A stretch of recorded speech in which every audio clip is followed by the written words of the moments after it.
Hello and welcome to Pop Culture Graveyard. I am Hollis, and today I'm talking about one of my all-time favorite bands, the Ramones. How excited am I about this episode? I have a fucking migraine right now, and I'm still taping. That's how much I love the Ramones. Before I get into that, though, I just want to say today's episode is dedicated to Mr. Jimmy Webb of Trash and Vaudeville, later of I Need More, who outfitted everyone from Iggy Pop to Dee Dee Ramone, to Duff McKagan. He was a New York institution, much like the Ramones. Having Jimmy help you try on pants was a rite of passage for every NYC kid of a certain age, and the pants were never tight enough for Jimmy. So this is dedicated to him. Here we go. First up, Ramones, the debut. 44 years ago, last week, April of '76, they dropped this on us. Yeah, it didn't make much of a splash. Take a wild guess why. Wrong. It's a great album, but it was up against charts that had things like Silly Love Songs by Wings, Don't Go Breaking My Heart, 50 Ways to Leave Your Lover, Disco Lady, I Write the Songs by Barry fucking Manilow. It's hard to envision this cracking those charts. A word about the cover, one of my favorite covers, often imitated by other bands, paying homage to this cover. Shot by the great Roberta Bailey, one of my favorite rock photographers. She doesn't get as much acclaim as her peers, Godless or Bob Gruen, but she's every bit their equal, and I really love this shot. If you see the contact sheet from whence this is picked, some of the shots, they're all laughing, they're having a good time, they're getting along. You could tell it was a fun shoot, but I think this was picked because it perfectly encapsulates each of the members' personalities, which is hard to do in a photograph. You have Johnny, of course, very unhappy to be there, sneering a little bit, and of course the middle finger out, which attitude-wise, he always had the middle finger out, whether it was out or not. Tommy, very, very stern, kind of this is my fucking band. Joey, little hip action, showing you he's the romantic, he's the kind of mysterious lover of the band. And Dee Dee, just a little drowning puppy, so sheepish and innocent, yet at the same time a real street urchin. It's a fantastic shot that I love a lot. Roberta Bailey also did a bunch of fantastic shots, like the Richard Hell, Johnny Thunders Heartbreakers, the Bullet shot shots. That's Roberta Bailey. The Like a Motherfucker album, that's Roberta Bailey. The Damned in front of the World Trade Center, Roberta Bailey. Blondie, so many great shots she did. Anyway, it's a great album cover. What's rare about this album, for a debut album, the Ramones are fully formed here. Their attitude, their style, their sound, it's already fully realized, which is rare. Much like the early Beatles stuff, Dee Dee and his bass is mixed in one channel, Johnny and his guitars in another channel, and then Tommy's drums and Joey's vocals are right in the middle. It's a pristine mix that just works perfectly and showcases the songs well. Of course, you know Blitzkrieg Bop, everybody knows it. Beat on the Brat, I like even better. I Don't Want to Go Down to the Basement is one of my favorite songs on it. Yeah, it's all good. Loudmouth, Havana Affair, fantastic album. Incidentally, to this day, this is the only Ramones album to go gold. Gold is 500,000. Let that sink in. Yeah, not good. Okay, after that, they come back, no sophomore slump. This hits harder. This is a tougher album. This is a louder album. It's a great album. It's one of my favorite Ramones albums. It's got strong songs on it. Glad to See You Go. Gimme Gimme Shock Treatment. I Remember You. Oh, oh, I Love Her So may be my favorite track off this album. Joey had a great habit of rhyming songs, rhyming lyrics that shouldn't really rhyme. I met her at the Burger King. We fell in love by the soda machine, and it works. Uh, Incidentally, there's a track on here, Carbona Not Glue, about the joys of sniffing glue. It's kind of a companion piece to Now I Want to Sniff Some Glue, only this shows brand loyalty. Anyway, the song was quickly taken off the album after the first pressing. Let's see if I can get it for you there. Yeah, you can kind of see it. And it was taken off after the first pressing, not because, hey man, some kids are going to go out there and sniff Carbona, but because Carbona is a brand name. And in true Ramones style, nobody asked permission for anything. So the Carbona people were not happy that a track was basically saying, yeah, it's toxic, but you can sniff it. So with that, they took it off and put on Sheena is a Punk Rocker, which was their single that came out after Leave Home in '77. And it replaces Carbona Not Glue in the track listing of this album. Seymour Stein flipped over this song. He loved it, loved it, loved it. He thought it was really going to be a top #1 hit for the Ramones. It wasn't, but it was a hit by their standards. Anyway, it winds up on this album, even though it also winds up on this album, Rocket to Russia, which is most people's favorite Ramones album, including Joey Ramone. Yeah, it is a great album, and it's produced great. It sounds great. If somebody was to ask me, hey, Hollis, what album should I get into for the Ramones? If I don't want to listen to a comp, I want to hear a real album, I'd send them here. It's got enough ear candy to catch your ear. All of their influences are on here, the bubblegum, the surf music, rock and roll, classic 50s stuff, and guitars that just won't quit. It's got a cover like every Ramones album. They always put a cover on it to kind of unlock the sound for the uninitiated. On this one, it is Surfin' Bird, that old chestnut, and it sounds great and a little demonic and almost kind of very Cramps-like, what they would approximate throughout their career. But there's a song on here, I Don't Care, which I think is their perfect statement. Here Today, Gone Tomorrow is a fantastic song. It's a slow, kind of infectious, monotonous song. We're a Happy Family is on here. A lot of fan favorites from their concerts from then on. Do You Want to Dance is a second cover on here that they actually really have fun with, and I love that cover. Speaking of the cover, look familiar? Yeah, they wanted to approximate the Roberta Bailey cover, and I don't think it's as successful. They kind of, it looks like their heart isn't in it, and I can see why. You should never go chasing success. After their second album of 1977, they went on the road again, and this is the result. It's Alive, taped on New Year's Eve 1977 at the Rainbow in London, England. It captures the original four Ramones at their peak live. And regardless of whether they could break through on the charts or not, the band were always a tight, exciting live unit, and evidenced right here across 2 discs is the Ramones live album, which came out the same year as Kiss Alive 2 and Foghat Live. Again, if you take them out of context and you grew up in a world that's post-Nirvana, post-Green Day, post all of these bands that were influenced by the Ramones, you kind of lose sight of the fact that these guys, they had it tough.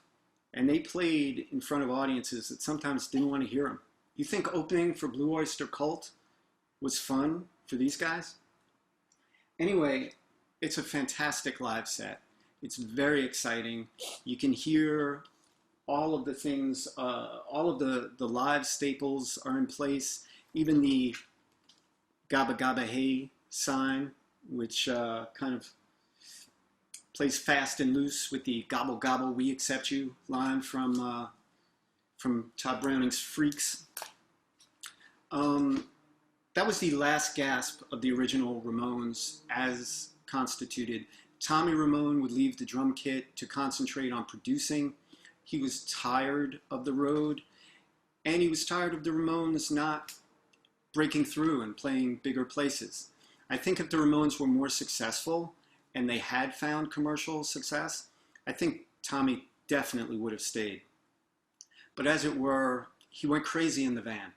And so he was replaced on their next album by Marky Ramone, late of the Voidoids with Richard Hell. And before that, the band Dust, another NYC band, but much, much heavier, more of a metal band. This is a great album cover, Road to Ruin. It was drawn by a guy named Gus McDonald, except his original picture at the time had Tommy on the drums. So Punk Magazine's John Holmstrom had to kind of airbrush out, or back in the day, just plain erase Tommy and put in Marky Ramone. Great cover, great cartoon. This is their first overt attempt at breaking through commercially and finding commercial acceptance. You can tell by the production that they were really going for it. Some of the greatest Ramones songs are on here. I Just Want to Have Something to Do is on here. It's, I don't know, it's a schizophrenic album in some respects because you have those heavy songs. I Don't Want You, I Want to Be Sedated is a great song on this. Very up-tempo, again, should have been a hit. At the same time, you know, Don't Come Close, the production on it, it's a light song, it's a poppy song. I think it's a great song, but there's something about it that seems to be pandering for, you know, wider acclaim. And this is something about the Ramones. It was a refrain in their career. People think to this day that they were a niche band and that they just like wore it on their sleeves and was like, fuck you, we don't care if you like us. But they really wanted you to like them. And they tried tirelessly over and over through their career, which you'll see in this episode, to gain acceptance and to break through on the charts. And quite frankly, if I Want to Be Sedated didn't do it, I don't see it happening. Needles and Pins is a fantastic cover. It's one of my favorite covers that they do. There's a Sonny Bono song. He wrote it, but Don't Come Close is great. I Wanted Everything. It's a great Ramones album, and it's really one of the better sounding Ramones albums that you could get. Right after that album, or coinciding with that album, they made a movie, and this is the soundtrack, Rock and Roll High School. Of course, featuring the song Rock and Roll High School. It also has a medley of songs the band played live in the film, which is a highlight of the film. I'll talk about the movie later, but the soundtrack also features people like Devo with Come Back Johnny. You have Eddie and the Hot Rods, Brownsville Station, Smoking in the Boys' Room. I mean, I guess you need that on a high school movie soundtrack. But So It Goes by Nick Lowe is on this. I love that song. But I want to talk about one of my all-time favorite Ramones songs, my favorite ballad by them, period, I Want You Around. It's a highlight of the film for me because it's very sweet. And I think it's an underrated soundtrack album, produced by Ed Stasium, who worked with the band over and over. It's got a good sound. It's, you know, it's got more bang for the buck than most soundtrack albums. You can find that usually for like $8. So it's one that I enjoy. You know, I talked about them trying to get mainstream acceptance.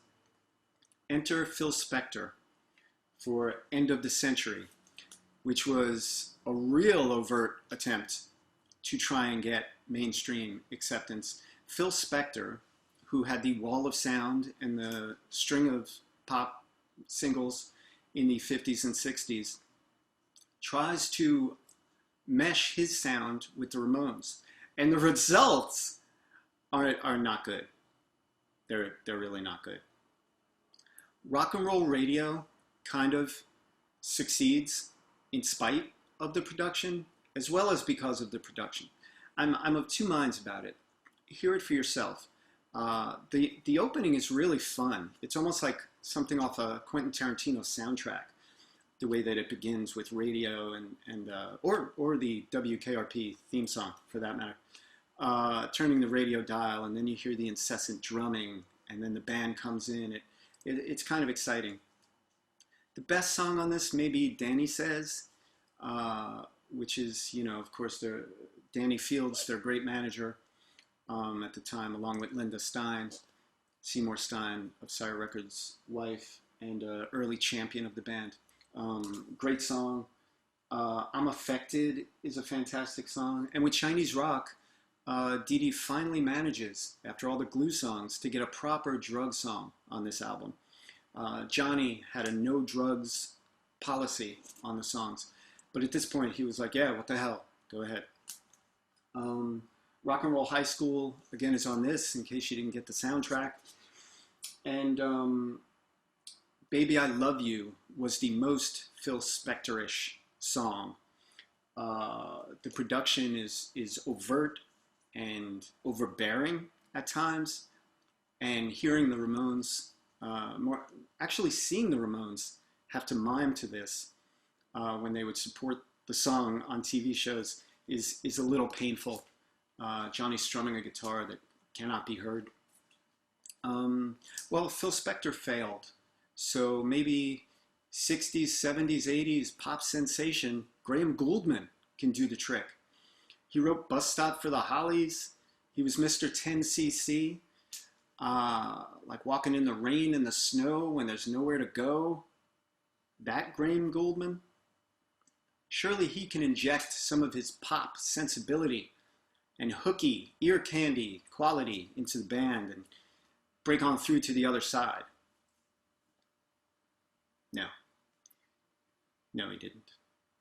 But there are a few great songs on here. We Want the Airwaves is a great song, and it kind of pointed the way that I think the Ramones could have gone to kind of embrace the new wave of the time and kind of ride that to some new form of success without sacrificing who they were. It's one of 3 Joey songs on this that are really fantastic. We Want the Airwaves, She's a Sensation, another love song. Joey specialized in love songs. And Highlight, The KKK Took My Baby Away. Written about the oft-mentioned rift between Joey and Johnny regarding a girl/woman that Joey used to date, that dated later Johnny, and ended up settling down with Johnny, which just proves that, some people are meant to be together and they happen to meet through other people. But for Joey, this was unforgivable. And I get it. My mom's Sicilian, Where do you take a grudge? You take it to the grave. And Joey kind of did that. So the two of them did not talk, really from the Spector album on, but really here. Incidentally, the Spector album, the one good thing that came out of it was that Spector loved Joey, thought he was a great singer, gave him an awful lot of confidence, which Joey then later flexed going forward. He had a lot more confidence, so that's something that came out of it. But that confidence is one of the things that made him say, hey, this is fucked up. Anyway, KKK Took My Baby Away, one of the greatest songs in their canon, and it's all right here. The rest of the album, it's kind of hard to listen to. There's great production, but great production with less inspired songs, it doesn't quite work. Well, what does work? I'll tell you what works. You get back to basics. This album, produced by Richie Cordell, who was a fantastic songsmith from the 60s.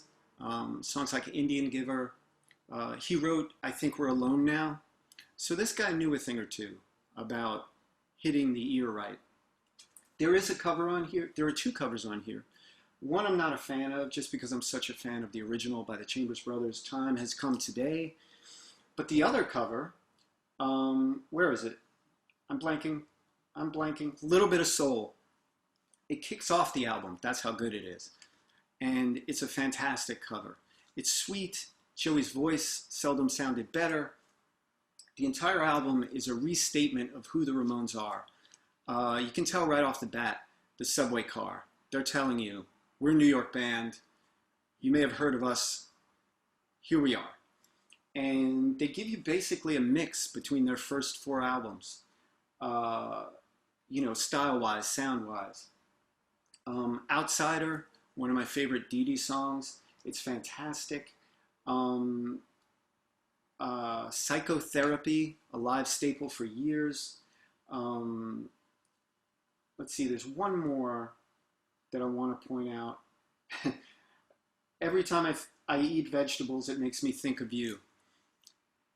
I don't know if the song lives up to the title, but that's a great fucking title. Anyway, that was kind of a bringing back to a basic, bare bones, bringing back to this is who we want to be.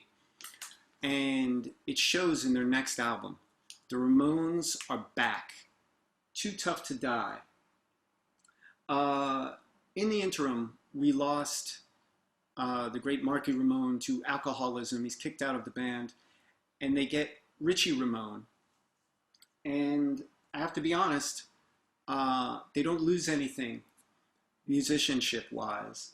Richie Ramone was one hell of a shot in the arm to the band. The band actually got faster when they played live, which was saying something. There are some of the best Ramones songs on here. Chasing the Night is a fantastic song. Look that up.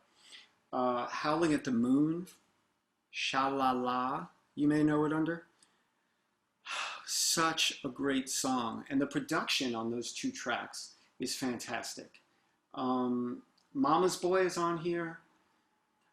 Warthog, which was a Dee Dee song that is maybe the quintessential Dee Dee song sung by Dee Dee. And it remained a live staple even after Dee Dee left the band. C.J. Ramone would sing it. And this album just was a really nice return to form. Produced, again, by Tommy Ramone. Coincidence? I think not. He knew how they should sound. I'm sure it drove him crazy listening to Spector and other producers try to get the proper sound. So it's a really nice sounding album and somewhat successful in their canon. Which brings us to, I believe it's 88, Halfway to Sanity.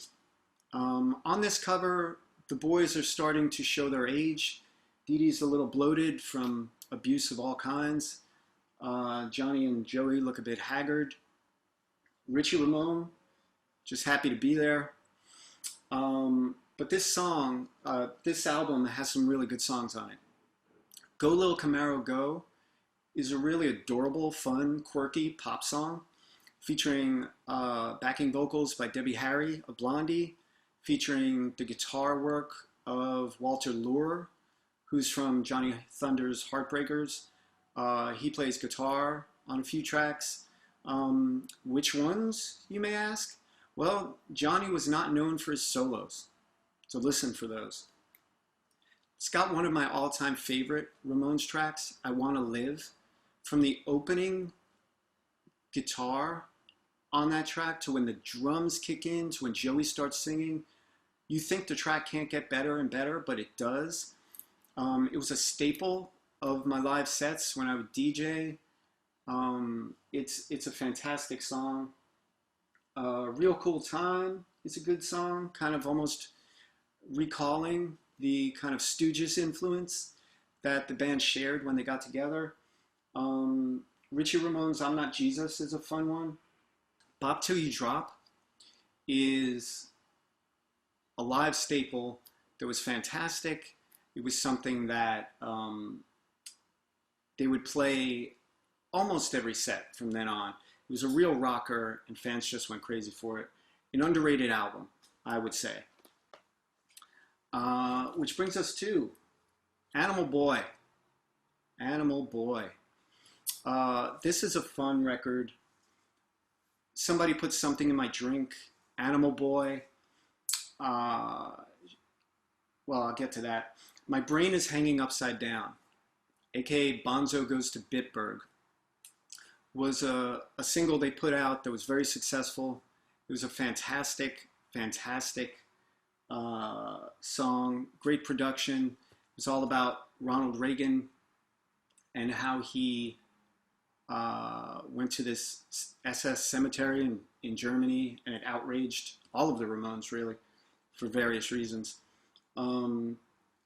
Anyway, it's a truly great Ramones song. If you haven't heard it, look that up.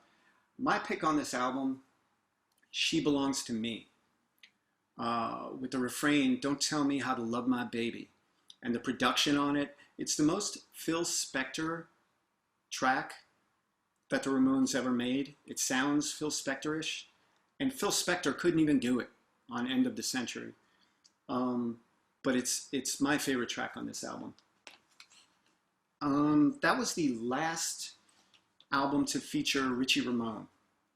Marky Ramone would return for Brain Drain, and it's a real return to greatness for the Ramones. Songs like I Believe in Miracles, Pet Sematary, which was their big hit. I think it was like number 4 on the modern rock chart or something. Can't Get You Out of My Mind is great. Merry Christmas, I Don't Want to Fight Tonight, I think is the last truly great Christmas song that anyone has ever recorded. Aside from that, 00 UFO is my favorite deep cut on this. This is the last album that Dee Dee Ramone would feature on. The previous album was the last to feature his bass playing along with his singing.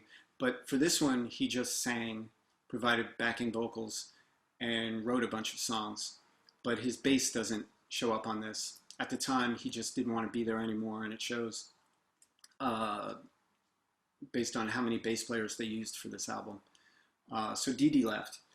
And when Dee Dee leaves, that's when I leave. That's the end of my Ramones. After this, they came out with other albums, a covers album. They came out with 2 more, Mondo Bizarro and Adios. The last semi-hit they had was really a Tom Waits cover, I Don't Want to Grow Up. So the Ramones, as a creative unit that speaks to me, ended with the Brain Drain album. If you differ on that opinion, let me know. If you're looking to get your toes wet, just want to check out the Ramones, see what Ramones you like, I highly recommend Ramones Mania. Still the best comp on the band. It's a fantastic record. It's got everything you need. It's got them, you know, I don't know, throughout their whole career. And you can judge for yourself which era you like and act accordingly. You know, if you want a biography on the Ramones, I know that people are a little, I don't know, if you're a Ramones fan, maybe you don't have the largest attention span. So I would recommend End of the Century. It's a fantastic video biography, really, of the band. A few of the members were dead and or dying at the time, but they already had all the interviews that they would need for this. It's a clinic on how to do a rock doc. It's fantastic. I love it. It tells you everything you need.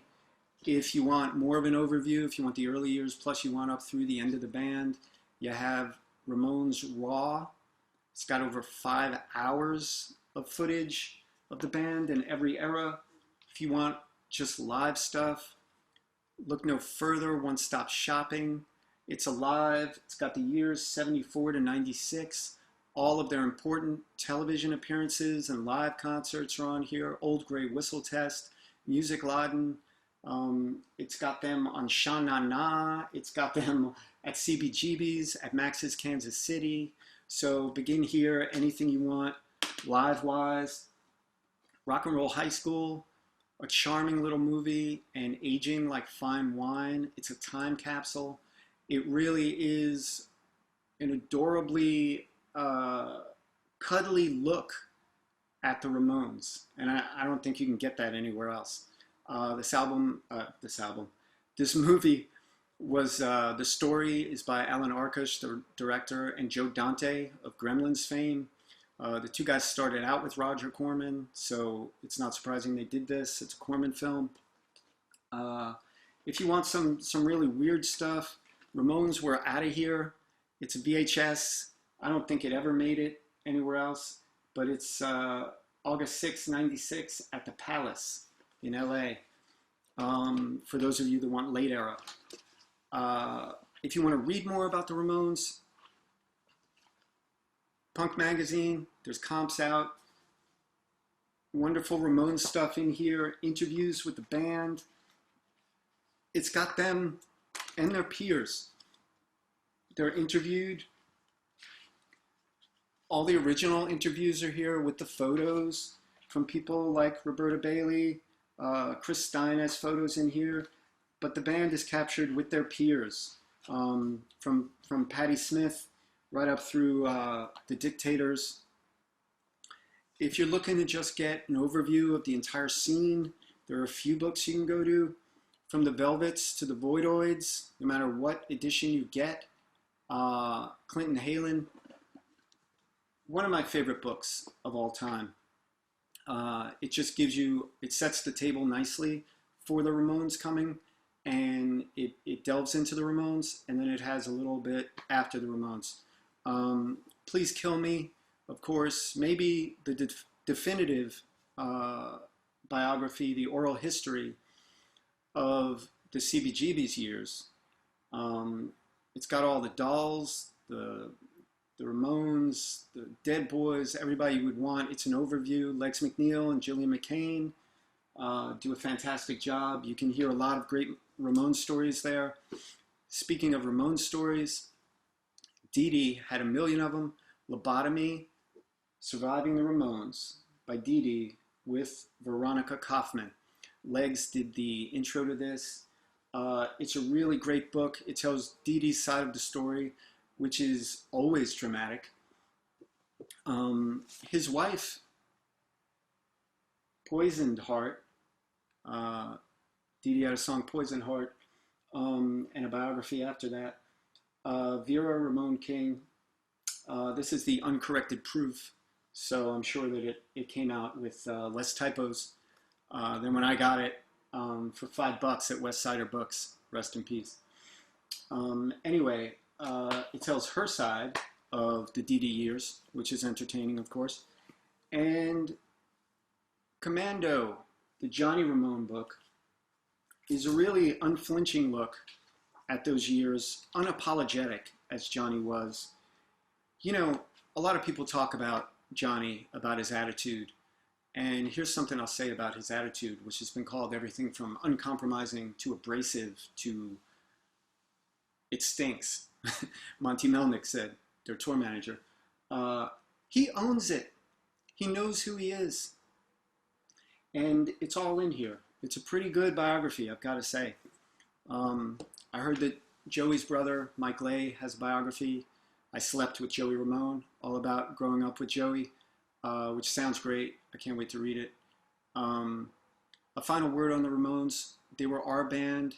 If you grew up in New York, especially if you were a Queens kid like me, they were the band that you could actually see. They would play soccer stadiums in places like Mexico or Brazil, but they were playing church basements and school auditoriums in New York and all over the 5 boroughs. So, You know, you could see Joey at Coney Island High, a bar I love to hang out at.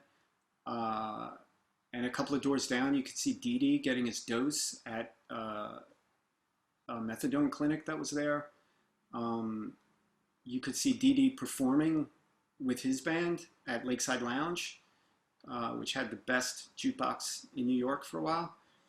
And you could see Johnny Ramone. I saw him at a Chiller convention in New Jersey, just looking for baseball cards. They were so accessible. They were everywhere when I was a kid. And I miss them. Anyway, I hope you enjoyed it. Click on the descriptions below. I talk about everything in this episode. I give you links if you want to explore further, check out more music.